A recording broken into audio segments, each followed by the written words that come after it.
तो ये है राजस्थान के शक्तिशाली राठौड़ वंश पर आज का त्वरित सार।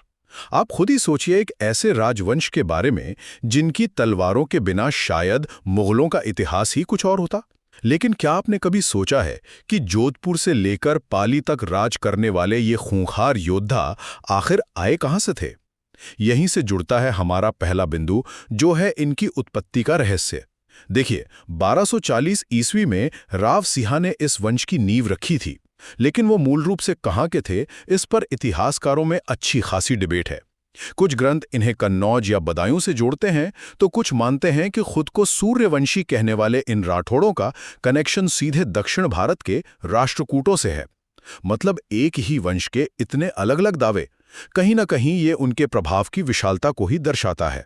दूसरा सबसे अहम पहलू है इनकी अदम्य सैन्य शक्ति। मशहूर ब्रिटिश इतिहासकार कर्नल जेम्स टॉड ने तो यहां तक कहा था कि मुगल बादशाह अपनी आधी जीतों के लिए राठौड़ों की 1 लाख तलवारों के एहसानमंद थे। आप बिल्कुल इन्हें उस दौर की स्पेशल फोर्सेस मान सकते हैं, जिनके सपोर्ट के बिना बड़े बड़े साम्राज्य एकदम अधूरे थे। अंत में सवाल उठता है कि इन योद्धाओं को इतना निडर कौन बनाता था? तो भाई, इसका जवाब है उनकी गहरी धार्मिक आस्था। राठौड़ों की कुल देवी नागणेची माता और आराध्य देवी चामुंडा माता थीं, जिनका एक बेहद भव्य मंदिर आज भी जोधपुर के मेहरानगढ़ दुर्ग में मौजूद है।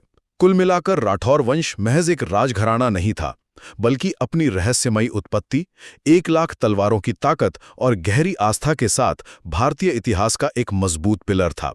अगली बार जब आप मेहरानगढ़ किले की उन ऊंची दीवारों को देखें, तो उन शूरवीरों के इतिहास में और गहराई से गोता लगाने की कोशिश जरूर कीजिएगा।